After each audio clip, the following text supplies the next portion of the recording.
관절 건강을 위해 추천하는 두 가지 음식을 준비해봤습니다.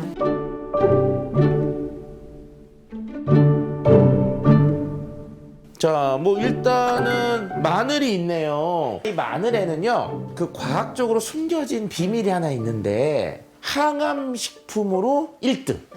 두 번째로 항염증 효과도 거의 1등.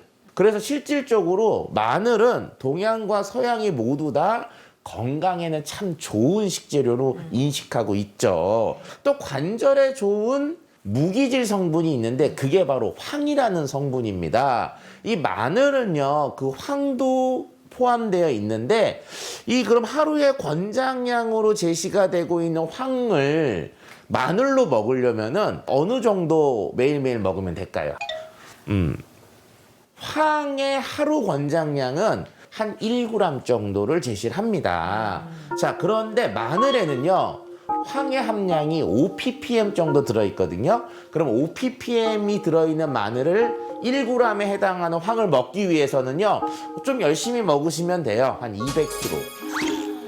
마늘 한 200kg를 드시면 하루 권장되는 황을 드실 수가 있는 거죠. 하실 수 있겠어요?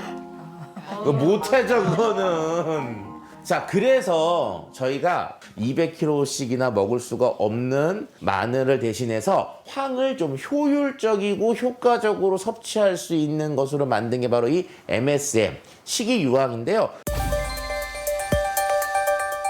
유황 들어보신 적 있죠? 네.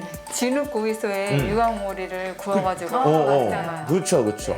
그러니까 유황자 들어가면은 우리는 여러 의미가 있어요. 일단은 몸에 좋은 의미가 있습니다. 그래서 뭐 유황오리 없어서 못 먹고요. 유황온천. 몸에 좋잖아요. 그런데 유황 이러면은 뭔가 좀 사람한테 안 좋은 영향도 주는 것 같은 그런 얘기들이 있잖아요. 실제로 황은 매우 자극성이 강한 특성이 있지만 식이유황 이렇게 변하게 되면은 사람한테의 독성은 없어지고 좋은 역할만 남아있는 형태로 바뀌었다라고 보시면 되겠습니다.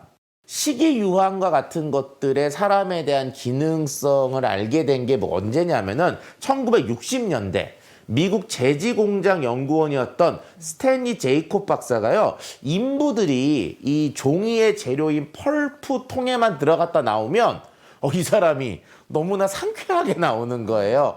특히 염증과 상처가 치유가 되고요, 피부가 좋아지는 것을 확인했다고 합니다. 그래서 이 제이콥 박사가 왜 그런가라고 봤더니 그 속에 있는 소나무에서 나오는 식물성 유황 성분이 사람을 재생하는 능력을 키워준 것을 이제 알게 되고요. 이때부터 연구가 시작이 돼서요, 체내 흡수가 잘 되는 형태로 이렇게 유황을 개발한 게 바로 MSM, 식이유황까지 진행이 된 거죠.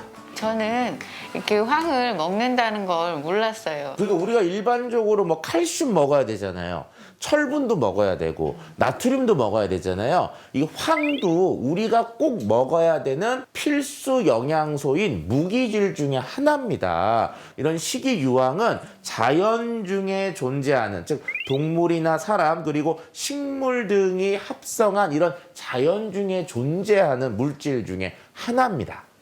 세계적인 영양학자 칼 파이퍼 박사라는 분이 계시는데 20세기는 비타민의 시대, 21세기는 바로 이 MSM, 식이유황의 시대라고도 말할 만큼 이제 강조를 했었는데요. 실제로 이 황은 우리 몸의 8대 영양소 중에 하나예요. 그래서 관절, 모발, 손발톱을 구성하는 구성 성분 중에 하나라고 보시면 될 것 같아요.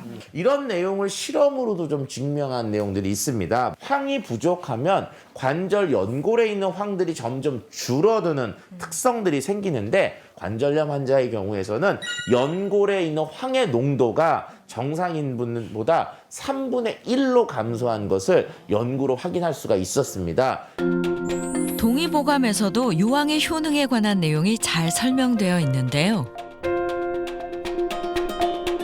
실제로 관절염 환자를 대상으로 한 12주간의 인체 적용 시험 결과 통증은 물론 뻣뻣함과 무릎 강직도 역시 호전되는 결과를 보였습니다.